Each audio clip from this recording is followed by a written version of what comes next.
Good evening, everyone. My name is Amy Cumming. I am the Director of Student and Family Support for Newton County Schools.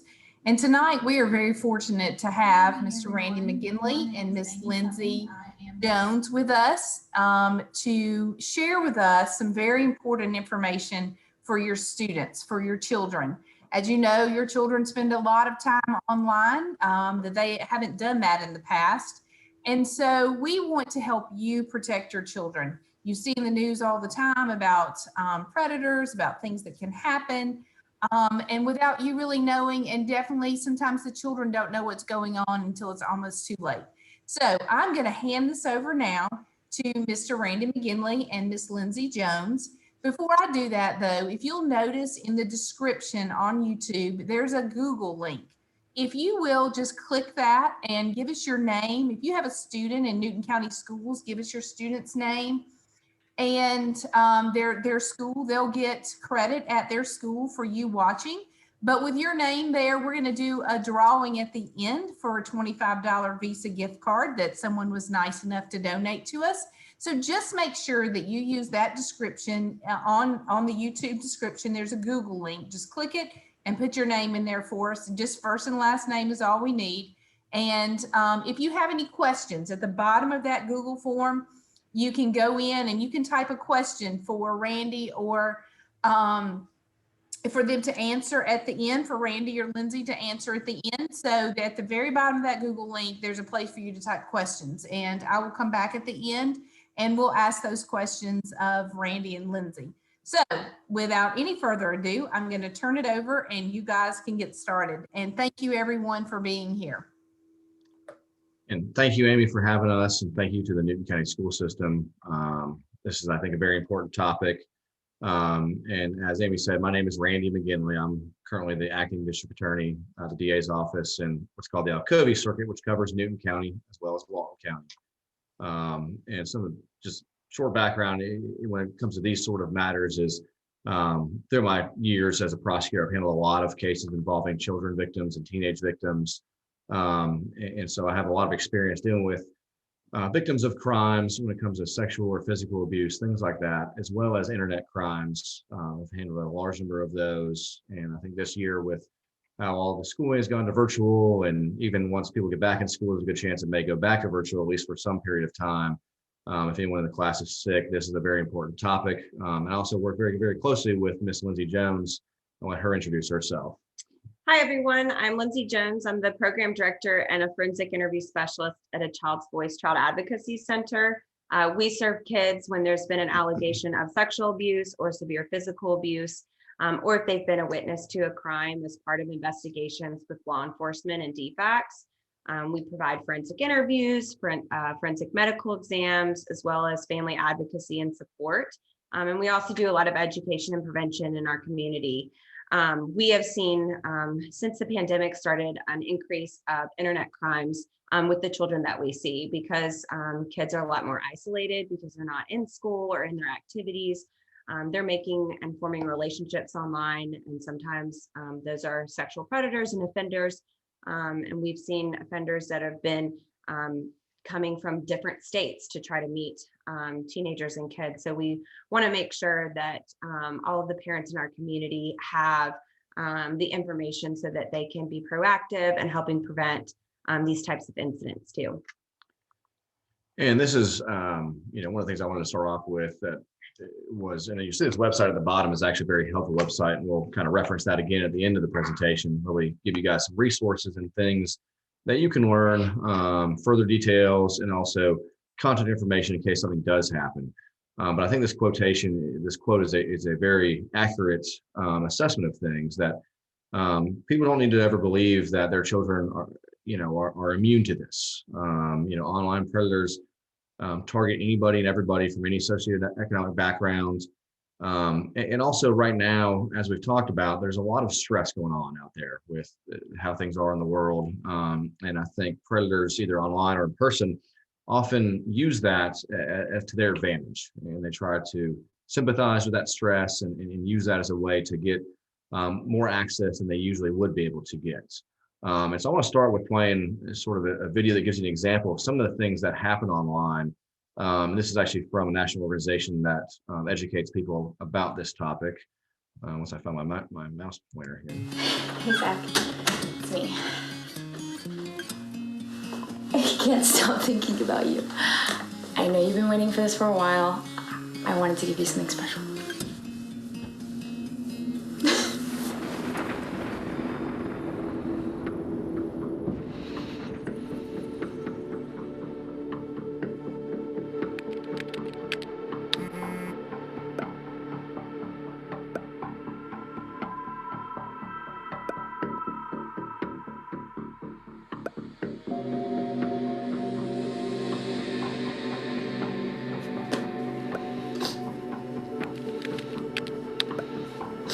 Who are you?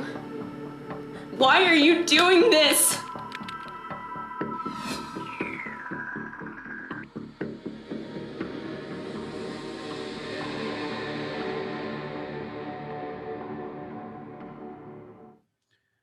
And what that is an example of a term that's kind of become a little more common, at least in some of the things Lindsay and I work on. It's called sextortion. And a lot of that is something that's happened, and I don't, we're not trying to scare you as parents. We're trying to make sure you're informed and know about the possible things that could happen. And this has happened here in Newton County. It's happened in Walton County. And so it's something that everybody needs to be aware of as a parent. And I know these things are not going to be necessarily, these topics are not easy or fun to talk about, but it is a necessary conversation. One of the things you guys as parents have to realize, even when you were kids, you probably knew a lot more about technology than your parents. That continues on. Your kids, no matter how smart you are with technology, I bet your kids are going to be a lot quicker and smarter, especially as technology increases. And so that's why it's important to know as much as possible, but also have discussions with your children. And like I said, it may be an awkward conversation sometimes, but it's better. One of the things we deal with a lot of times, Lindsay and I both, after something happens, is parents have a lot of, hindsight after the fact regret that they wish they would have done something. And so it's better to err on the side of caution and talk to your kids as early as possible about these sort of things. And I just have at the end of this that we will have, obviously, as Miss Cummings said, we'll have a Q&A session at the very end of this. So I'm going to let Lindsay talk a little bit about some online predators and some of the topics we're going to talk about. Yes, so a lot of times with online predators, which we'll talk more about the grooming and manipulation process, but essentially they're building relationships with kids on platforms that they utilize, whether that's social media, any type of gaming system that has access to the internet and a chat feature, so Xbox, PlayStation, as well as any game or app that has a chat feature. Predators are going there to try to gain access to children. They'll present themselves as other kids or other teenagers and try to talk to them about things that they like. And so what their main goal is to gather sexual images of children. And it can happen very quickly, that process. And it's also they have a large pool of potential victims as well. So if they're not able to get pictures from one child, might move on to the next one pretty quickly. Some other forms that can especially happen with teenagers is sextortion, and you just watched that video. And that's where they're being threatened to continue to send sexual abuse material with the threat of them potentially putting it on the internet, on social media, or notifying their parents. And kids know, and teenagers know, that it's illegal to take pictures of themselves and send it. So that also plays into their inability to feel comfortable telling someone. And then we'll talk more about this too, as far as child sex trafficking. A lot of people think that it appears to itself as abductions in public, but that's not necessarily true all the time. The majority of the time it's happening online by building relationships to get access to teens and children. And some of you guys may remember that there was a show on, I think, MSNBC years ago called To Catch a Predator. And that's where the online enticement then becomes an in-person meeting. And that's often what sometimes predators their end goal is to set up that in-person meeting. And I don't know if you remember the show. It was a show where an older female pretended to be a young child and would agree to have the person come over, and then the producer and the guy with the microphone would pop out, surprise the guy, and then he'd end up being arrested. But those things happen, and they really do. People travel large distances just to meet up with somebody. And I'll give you just some real life examples. I don't want to get into too many details of some of them, but just some examples of we had a case where somebody was using Kik, which is a pretty common app that is actually out of Canada. And the difficulty with that from a law enforcement point of view is Kik doesn't save the actual messages. So we don't know exactly what was said unless we have the person's device that actually sent those. And we had a case where a male was chatting up with a large number of underage girls in Georgia and elsewhere. And one of the more difficult conversations I've ever had to do was call a dad out of the blue in California to let him know that his daughter had been sending images to a guy that said he was 14 that was living here in Georgia, but turns out he was definitely not 14. And that dad was very surprised, but it was just a very difficult conversation because it was just out of the blue. We've had people who have rooms that are used to entice kids, that decorate like Harry Potter and things like that. We've also had those sextortion cases where people are being, for as little as $10, they're saying, if you don't send me more pictures, if you don't send me $10, I'm going to put these pictures on the internet. And it's something that, middle school age and high school age kids think it's, that $10 is something, oh, well, I just got to do that so they don't put those pictures on the internet. And they do that instead of going to talk to a parent or a counselor or a teacher. Some statistics I'll give you from some local news sources or national news sources is that even as of this year, Bark is a parental monitoring tool that you can actually use and put on kids' devices and things like that. But there was a 23% increase in reports to law enforcement about these sort of cases. Homeland Security made, as you can see, 3,700 plus arrests just in 2019 related to child exploitation, which is 18% increase from the previous year. Some of the other resources that we get some of these statistics from, NCMEC is a term that is often used for those of us that handle a lot of these cases. The National Center for Missing and Exploited Children have a lot of helpful resources. They have their own cyber tip line, I think cybertipline.org, but they also keep a lot of statistics. In 2019, that cyber tip line received almost 17 million reports. And I kind of emphasize that's million with an M. I mean, that's a very large number, especially when you look at even just, I guess that'd be 22 years ago, there was only 3,000 reports. And even just in 2014, which is 6 years ago, was the first time it was over 1 million reports. And in doing that, even 71% of kids admit to hiding what they do from their parents. Many of you may be still young enough that you grew up when there was internet, and you may have hid things from your parents too. And so don't assume that your kids aren't doing the same thing. And then I think one thing the public needs to know, which I think is a lot of people don't know, is out of that almost 17 million reports, only about 150,000 were made from the public. So you say, well, where did the rest of those come from? That's that's the vast majority of them. Google, Yahoo, all these internet service providers, electronic service providers that emails, things, Facebook, things like that, they make a lot of reports themselves to NCMEC. They have their own tracking software and tools they use to try to determine if someone is using their servers to send images and videos of minors. They don't want this sort of activity to be going and using their systems. And so that's something that I don't think a lot of people know about, but I think it is a good thing for people to know and to realize that a lot of these big tech companies are trying to help out with this, this sort of thing. And obviously, as you know, that's sort of the growth in these crimes is that, internet access has been a lot easier. It never goes away. We get, just because someone deletes something off their phone, they post on social media, it's still on the social media's servers. Facebook, Instagram, keep those things. Any images, comments. Law enforcement may actually have to get a lot of those things, and we've done that before. I give this example. The Nigerian prince is an old scheme, back before in the early days of the internet with emails, where people would give a check information, all of a sudden they'd lose a ton of money. And so I say that because a lot of things you see on the internet are not true. And I don't know if you guys remember this commercial that kind of addresses that. Oh, hey, Mike, where do you have to? Just diagramming this accident with my State Farm Pocket Agent app. You can also get a quote and pay your premium with this thing. I thought State Farm didn't have all those apps. Where'd you hear that? The internet. And you believed it? Yeah, they can't put anything on the internet that isn't true. Where'd you hear that? The internet. Oh, look, here comes my date. I met him on the internet. He's a French model. Bonjour. No, shit. I mean, obviously it's sort of a funny commercial, but it is very true nowadays that people, a lot of people just believe everything they read on the internet, and that's a scary thing, especially for kids who are that impressionable age. And I kind of let Lindsay talk a little bit more about some of these other statistics that get into kids' access to technology.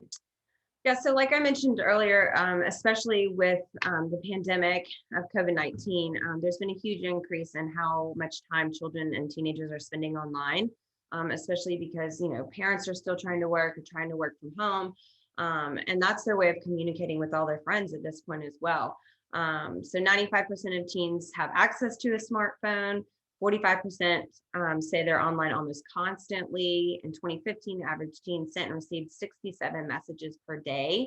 The average age of a child who gets a smartphone is 10, which I think it may be even a little lower at this point. 57% report making new friends online, and GPS on smartphones too.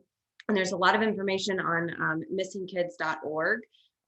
Which has a lot of resources called NetSmarts and KidSmarts. And it'll give you a lot of information, which we can talk more about. We'll talk more about later as far as smartphone use with teenagers and what you can do and how you can monitor that as a parent as well. Yeah, I think the important thing on a lot of these statistics is that a lot of these are the averages, which means there's a lot of, if 10 years old is the average, that means there's a lot of children getting smartphones much earlier. And 67 text messages per day, I bet a lot of you parents know your kids send a lot more than that. And one of the things I wanted to, about the GPS is kind of walk you through and I can just give you the example of an iPhone. I did a little screen video from my phone. If you don't know, you can actually change and turn off certain location services is what it's called on your iPhone. You can do this on Androids as well. But what that does is certain apps track your locations and report your locations. You can turn those things off. And one of the way to do that, essentially, and I'll kind of give you just a run through of how that's done, is you click on the settings app, and then you scroll down a little bit and go into privacy. And the very top of the privacy button is location services. And you can go in there and see, I guess you can kind of see some of the apps I have, but you can go and see what apps and what location services are on. And that's an important thing to know, not just for yourself, but also for your children. That I think it's a great idea to check this every once in a while on your kids' phones. And I say your kids' phones. Now, I think that's always one of the things we run into when we handle cases with victims where something's already happened. Parents need to know what's going on with their kids' phones. They're still paying for the phones. It's, not knowing what's going on is going to lead to some bad things potentially. And so knowing what apps they have and what apps are used to track someone's location. Now, some of those are okay. One of the, if you are using the map app, obviously having location services is a pretty important thing. Or if you have, Find a Friend or some app where you can share your location between yourself and your children, you want to make sure that's still on. My wife and I know where each other are just because we have young kids, and it's helpful to know where somebody is as far as picking up the kids and things like that. So there's a lot of helpful parts of being able to know where somebody is, but there's also some very dangerous things and some apps that you may not recognize or know what they're actually used for. And I think it's important to note as well that even if a child has a phone that doesn't have cell phone service or doesn't always have internet service, there are other ways that they can have contact if they were to get on Wi-Fi. There's also messaging apps and things like that that they can have communicate in text message and video call and everything without having a cell phone service provider. And this problem is just going to get probably more difficult to deal with. We're all going to have more and more internet access. Children have more unsupervised access as well. And there's going to be new technology that people probably, you can have on your watch nowadays. You can have the internet and be able to do things from your watch, which, 5 years ago, no one probably thought was going to be an actual thing. The other difficulty, law enforcement, due to funding and things like that, they've almost had to go to some more reactionary versus preemptive type law enforcement. There used to be here in Newton Walton County, a unit that would chat with, try to find predators that were trying to chat up young kids, where they'd have somebody who, for lack of a better way to put it, would pretend to be a young child and talk to that person. That person would start trying to entice what they thought was a young child was actually a law enforcement officer. But a lot of those have kind of gone away. And that's a worrisome thing because those people that were doing that are still out there. And we're going to talk a little bit, like I said, I think I'll let Lindsay talk some about the sextortion and to catch a predator type things that you need to be on the lookout for. Yeah, so like we talked about it earlier, sextortion is a way that an online sexual predator gains continued access to child sexual abuse images. And their goal is essentially to gather as much of those images as possible, and sometimes meeting up with them. Like I said, there's a lot of grooming and manipulation that goes into that. And we want to make sure that children and teens know that if something like this were to happen, that they're, it's not their fault, they won't be in trouble, and to tell a trusted adult, because these are situations that teenagers and children, can't handle. So letting them know that it's okay to tell an adult if something like this were to happen so that they can get help. I put this Northern District of Georgia case. There was a recent, if anybody's interested, they can go to the U.S. Attorney's Office for the Northern District of Georgia Facebook page. And one of the posts, probably just a little bit down from the top, from earlier this week, we'll discuss a case where somebody, just like that video we showed you, where someone was enticing young girls, underage girls, to send pictures and then extorting them. He was doing the same thing, and the number of victims is staggering. I mean, as Lindsay said earlier, it's not like they need to drive out and meet somebody. They can sit on a computer and target one person after another. And sex trafficking, is always a hot topic, and I read Take It Up here, which is referencing the movie, that's not really how things happen in real life. As Lindsay, I think, already touched on, it's often when somebody already has a relationship formed with a child. That could be just online or in person. And it is not limited to any socioeconomic group at all, but there are higher risk factors. I'll let kind of Lindsay touch on that a little bit. Yeah, so children that have a history of abuse, whether that be sexual abuse or physical abuse, are more likely at a higher risk to be victims of sex trafficking.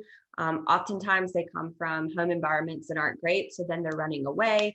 They're looking for positive relationships, and when they're not getting that at home, where do they go to search for that? They go online. And so sexual predators and traffickers really prey on that. And so they're grooming them and trying to build their trust. And then they'll often use other victims of sex trafficking to then recruit other teenagers that are through friendships and whatnot to get them into sex trafficking. But like Randy said, it can happen to anyone. Yeah, some of this is another website that I think is a great resource for parents to look at. It's called polarisproject.org, and you go /child trafficking. And it gives you some examples, and there's some myths that I think are common out there that are good to debunk tonight for you. But if you go to this website, you can read a lot more.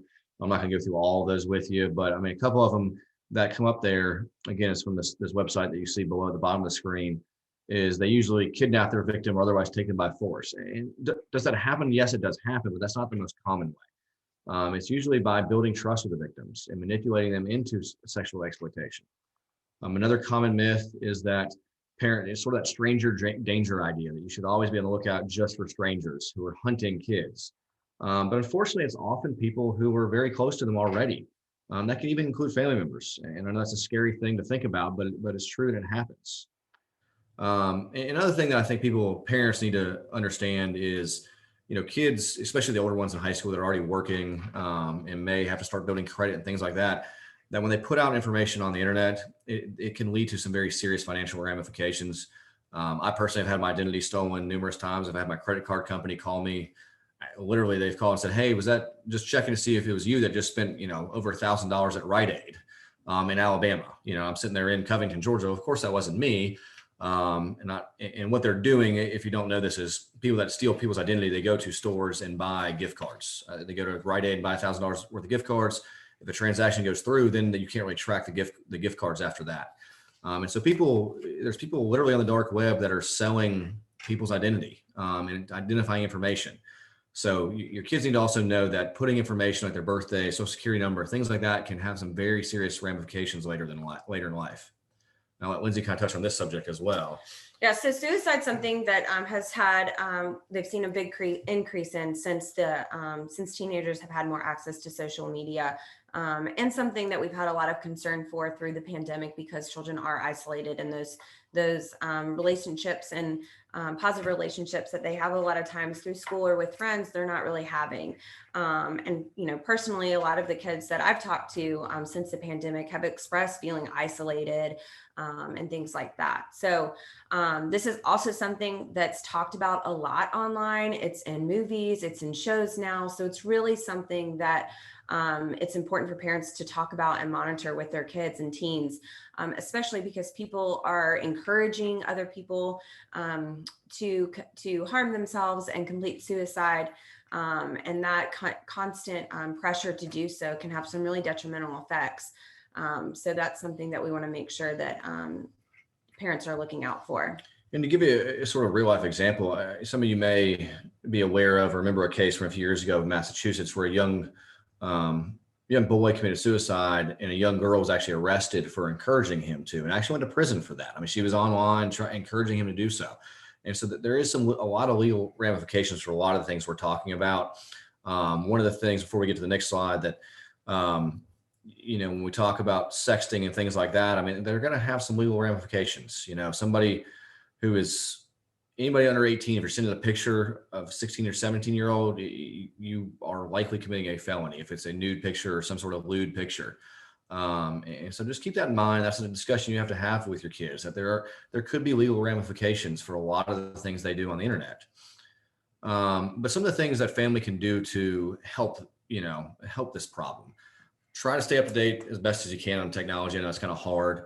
Talk to your kids, talk. I don't know how else to put them. You can't do enough of that. But do it in a way that you're asking questions. You're not overreacting. Sometimes, and you've probably, when you were a child too, you're embarrassed to tell your parents something. And it may be something that initially you're not happy about. But them coming and telling you can definitely stop something before something much worse happens. And some things to be on the lookout for, or, if your child has a big change in mood or activity, there might be something going on. Sit them down and ask them, hey, what's going on? Also, if you see a bunch of pictures on social media, I think it's a good idea to, if you can, follow your kids on social media. Sometimes they're probably blocking you, honestly, on social media, but if you can, follow them and see what sort of things they're posting online. Let's talk a little bit about the law part of things. As I said, sending images can be a felony. If you're sending nude images of someone under the age of 18, that's a crime. And I know it's not something we want to talk about as parents, but in Georgia, 16 is the age of consent. 16 and 17-year-olds doing things together is not illegal. But if they send pictures of each other, that actually is illegal in Georgia. That's just how the Georgia law is currently. Some of you guys may know this new term that's come up in 2020 of Zoom bombing. I think it's actually happened in Newton County. I think there was a county commission meeting a couple months ago where somebody Zoom bombed. What that means is somebody gained access to that Zoom meeting that was either not invited or they were invited by somebody for sort of improper purposes. And what they do is they log into the Zoom meeting and basically take it over and start showing porn or start showing, inappropriate images, or just start shouting and yelling things. And some of them may just be sort of silly, innocent. Some of them may be much more serious.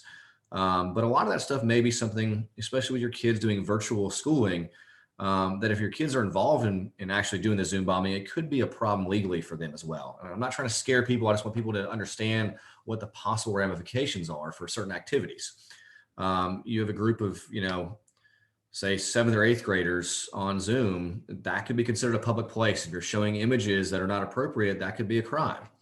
And revenge porn too. And that kind of goes into sextortion maybe a little bit too, where somebody may have sent somebody a picture while they were in a relationship, and all of a sudden the relationship went sour, things went south, they broke up, and all of a sudden one person's mad at the other and they start showing that picture around school or sharing it on the internet. That can have some very, very serious legal ramifications as well.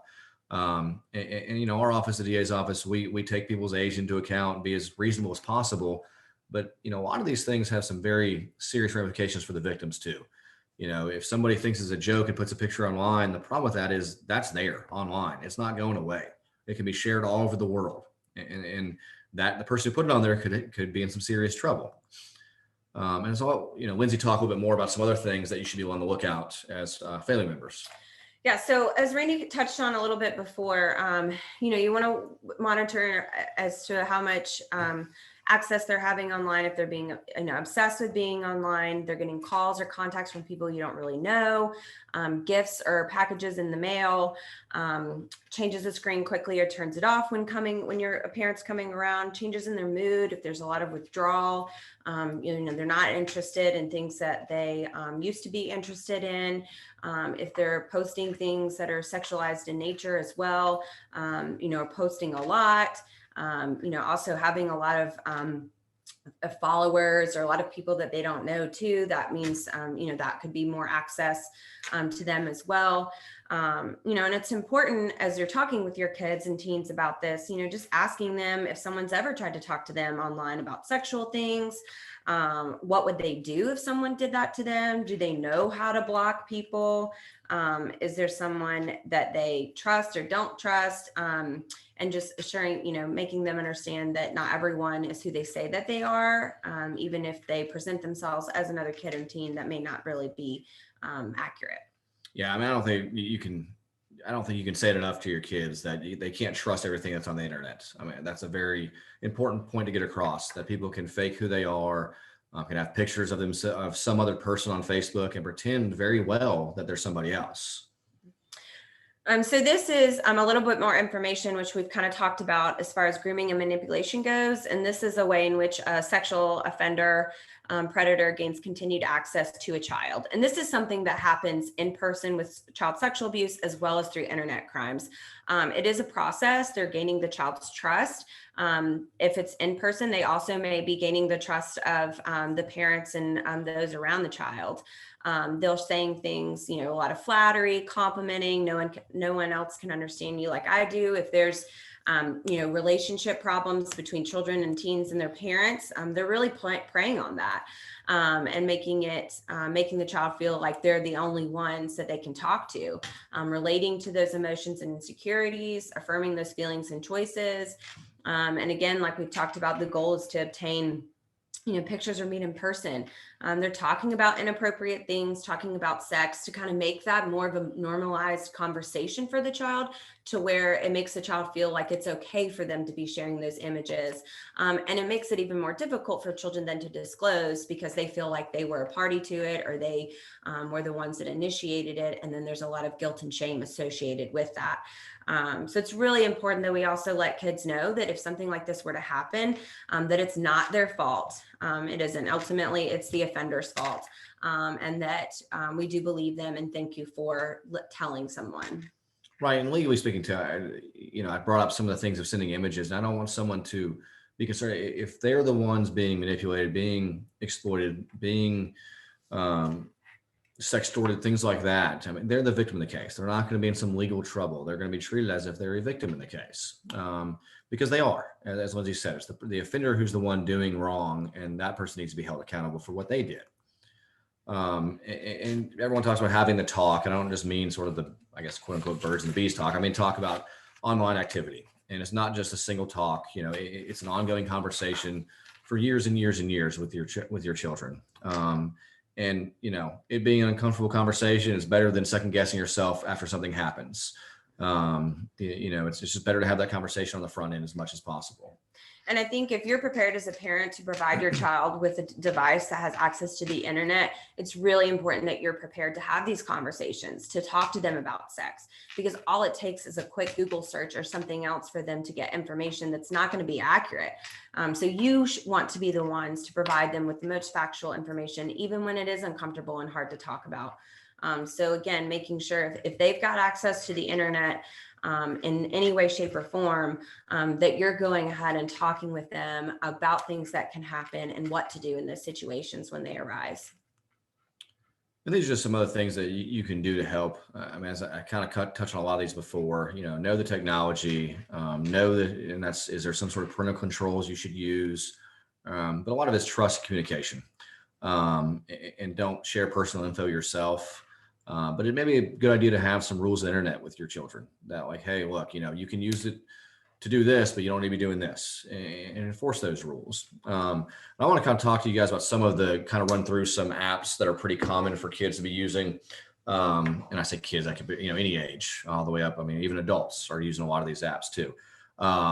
Some of these you may be familiar with. I mean, Facebook Messenger is just, the private messenger app that's used through Facebook. Kik, I've already kind of talked about some, but some of the other ones are probably not as common. GroupMe and Discord and WhatsApp, those are just not as common that I think parents know about, but kids probably will. One of the things you see down here is WhatsApp, age minimum 16 years old. Well, guess what? They ask what your birthday is when you enter you can lie about that. And so don't just assume because someone, the app says, oh, you can't use this if you're under 16. Well, obviously that's pretty easy to get past. Most of you know Instagram probably, but TikTok is another very common photo and video sharing app. There's also ways to chat with people privately through TikTok as well as Instagram.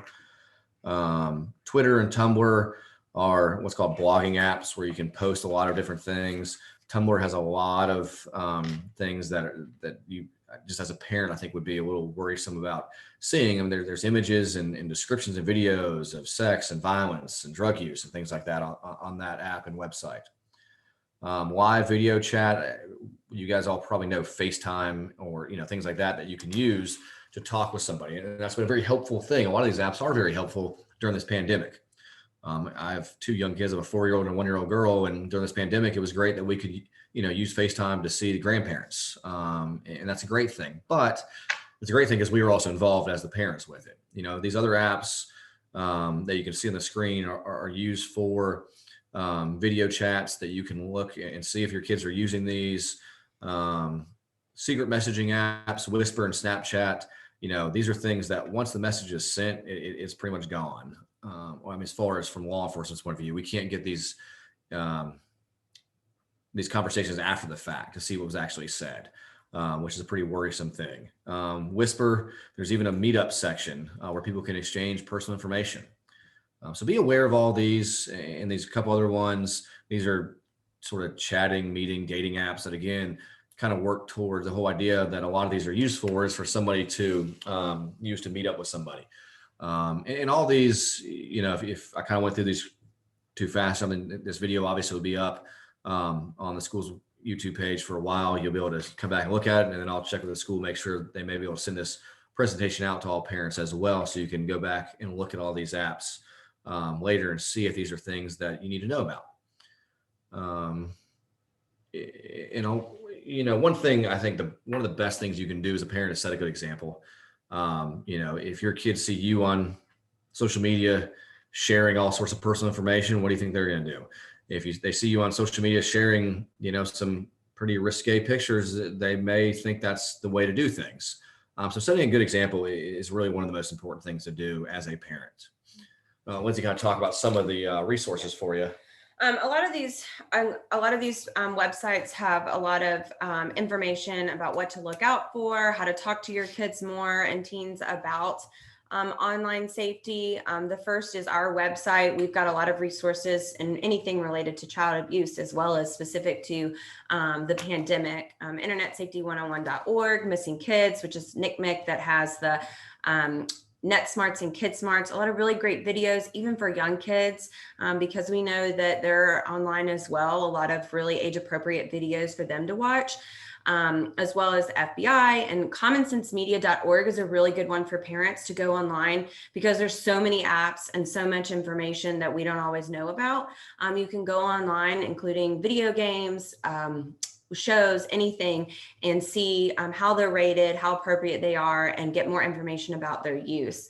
There's a lot of hidden apps that look like a calculator, but really they're, got hidden pictures and things like that. So these websites can provide more information.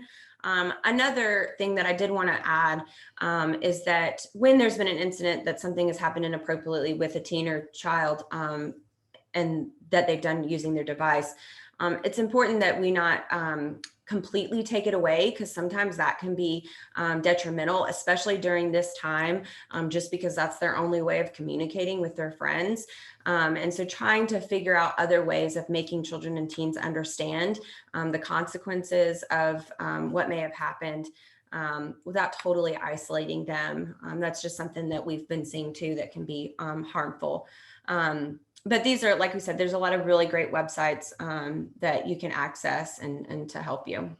Yeah, and there's another one. I mean, GBI has their own specialized unit, child exploitation and computer crimes unit, that handles a lot of these. Local law enforcement obviously is a huge help. alcovyda's.office.org is the website for my office, and you can always call and email us as well.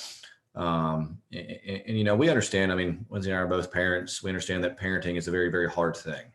Anybody who says they know what they're doing has figured it all out is a liar, I guess, in my opinion. And these are situations that if they actually come up are very hard to know exactly the best way to do it. But just being there with your kids and for your kids and having conversations with them early on, we think just from our experience and dealing a lot of these cases is the best way to handle these situations, and to let them know that you're there for them. This is my, I'm going to have my contact information, Lindsay's contact information, and then we'll kind of open it up to Q&A. This is obviously my name. This phone number is my cell phone number. You can call me anytime if you have any concerns. I would say, obviously, if you have some concern of immediate safety or immediate harm, you need to call 911 first. But also here's my email address at the DA's office. So cell phone's 404-247-1092. And my email address is rmcginley, that's RMCGINLEY at pacga.org. That stands for Prosecuting Attorneys Council, Georgia.org. And then Lindsay, this is, I think, her direct number as well, correct? And her email address is ljones@achildsvoicecac.com. And there's that, and that phone number is her direct number as well. So we provided you guys with our direct contact information in case you ever have any questions or concerns about anything. And we'd love to have any, if you guys have any questions, we'd love to answer any questions that you guys may have. And at this time, we do have a couple of questions. Before we start the questions, if you would take just a moment, those of you that are still on, if you don't mind, if you'll click that little down arrow in the YouTube page, it gives you a description and there's a little blue Google link. If you'll just put your name in there for me so that we can do our drawing in just a few minutes. I know there are many more of you on here that have put your name in. So I don't want you to miss the opportunity to be in the drawing for the $25 gift card. So while we're going through the questions that have been put out there for us, if you don't mind, just take a moment and try to stick your name on that Google Doc for me. And again, it is under the description right there on the YouTube page.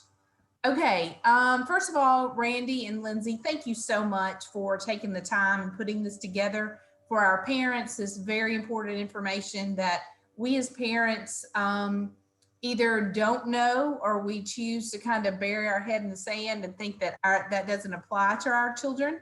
But, we never know, who's out there, what kind of predators are out there, lurking for around our children. So thank you very much. And I'm going to move into the questions. The first question we have says, what steps should I take if someone sends my child an inappropriate picture? You want to take that? Yeah, you got it. I think if you get one, you need to first make sure that is not deleted from whatever device it's on. I think some people may say, I want to get rid of this. But obviously, if someone's sending an inappropriate picture, you're going to want to know where that's coming from. And so I think have a conversation with your child. And if it's something that you feel that you need to call law enforcement, then do so. When it says inappropriate, that could be a wide range of things. Maybe something that you don't like, but may not necessarily be illegal. Now, if it's something that's clearly, it needs to be, law enforcement needs to be called, then please call them right away, and they can be involved. And that's what, I don't want parents to be worried that, their child's going to be just, interrogated, things like that. That's why people like Lindsay, that's their job, is they interview a Child's Voice Child Advocacy Center. It's located here in Social Circle, and it handles matters just like that in Newton and Walton County. And they have a very child-friendly environment if for some reason it is a situation where the child needs to be, interviewed or talked to. As you heard at the beginning, she's a forensic interviewer. That's what she's trained to do, is talk to children in a child-first manner that makes them feel comfortable and able to talk about these sort of things. So that's one of the main things, is make sure you don't delete whatever it is, so that you can figure out where, or you or law enforcement can figure out where that is coming from. And missingkids.org also has a cyber tip line as well, where you can also report things too.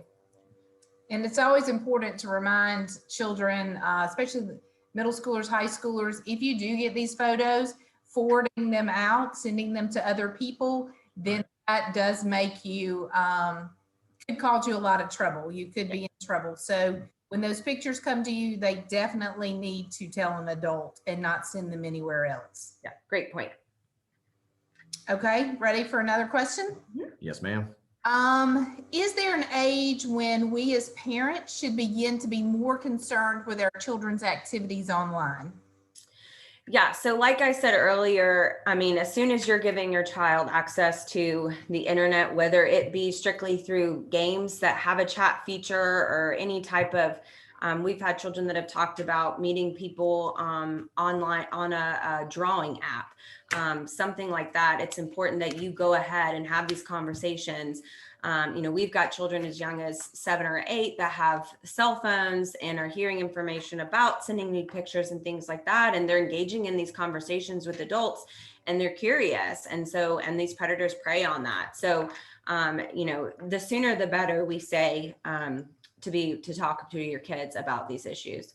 Yeah, I mean, that's one of the hard parts, I think, about my job and Lindsay's job is often when we're talking about these sort of things with kids, that means that something's already happened.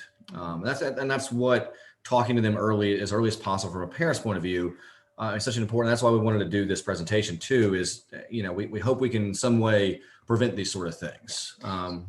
And talking about it with your kids isn't going to strip them of their innocence. Somebody sexually abusing them or preying on them that way is what's going to take their innocence. So, having, just like you do with car seat safety or street safety, walking in a crosswalk, it's important that we have these regular conversations with our kids as well, including body safety and everything else. And I am busy putting in all these names. So if you give me just a minute, we don't have another question, but do the two of you have any like parting words, anything that you can share? And I will put these names into our prize wheel really quickly. Well, I would just say, I really appreciate Jamie for all the help you've had in these presentations too, and getting this message out there to the parents as much as possible. Like I said before, I don't want people to think that there's some quick, easy answer to a lot of these things with kids. Parenting is hard. It just is. But having those discussions with your kids early on, I think Lindsay's example of, we all have those discussions about strangers and don't just talk to strangers. We have those discussions about doing that, not doing that in person, but we're not having those discussions as much as we should about doing it online or not doing it online. And so I hope that this, again, I hope this is a helpful thing. And what I would say to the parents is, pass this information along, go to these websites we provided. You can learn a lot more, and you can also provide a lot of that information on to your kids, but also other family members. I mean, you may have nieces and nephews or friends of your children, things like that. Like, pass that information along, and it's okay to have difficult conversations with your kids. And more than likely, they probably already have seen something or come into contact with something that's inappropriate or that wasn't, okay for them to see. So having the conversation and checking in with them is really important. And what I want to make sure everyone knows too, that if something has happened to your child or teenager, there are people in place and agencies in place that are here to help, and that our children can heal from all forms of abuse with the right services and treatment. So our center is here to provide those resources. We work heavily with law enforcement and DFACS and the district attorney's office and our mental health providers to make sure that kids and teens are getting the help that they need, and our families as well. So if you have any questions later on, feel free to contact our office at any point. We'll be glad to help you and hopefully provide you with some good resources. Okay, I think that I have everybody in, so I'm going to see if I can share my screen and spin the wheel. And we had a lot more people on than actually put their names in. So we appreciate everyone who took their time to watch tonight. And I think Randy said earlier, this will be posted on the YouTube channel for Newton County Schools. So, and it'll also be shared on social media. So please be sure and share this with other parents who didn't get to hear this very, very important information tonight. So it will be out and you can just share it or direct people to the Newton County Schools YouTube page. Okay, so while I'm doing this, actually, instead of me sharing the screen, will you share your slide that has Lindsay's information on it? Because the winner will need to contact Lindsay. She has the gift card, and you'll just reach out to her. She will make sure that you get it. Okay, so here we go. I'm going to spin, and here we go. And it looks like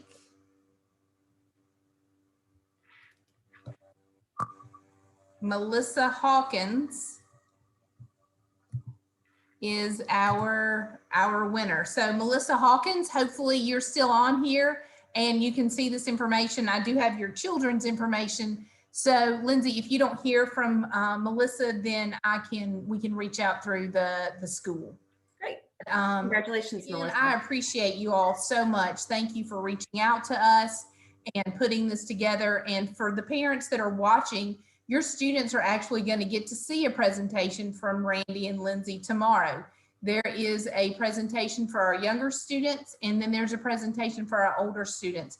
So everyone at the school, whether it's virtual, face-to-face, or the self-paced students, everybody's going to have the opportunity to see their presentations tomorrow. So we are very fortunate to have them in our community. And again, you have their information, reach out to them. You can reach out to me anytime at the Board of Education. I'll be happy to put you in touch with them or to assist you with anything that might be going on at the school that's concerning you. Can sit around the internet, around anything that's going on online, or any other safety matter that you would like me to know about or need assistance with. So with that, we're going to close, and I hope everyone has a great evening. And again, thank you for being here. Randy, thanks once more. Thank you so much. Thank you so much. Okay, bye-bye, everybody. Good night.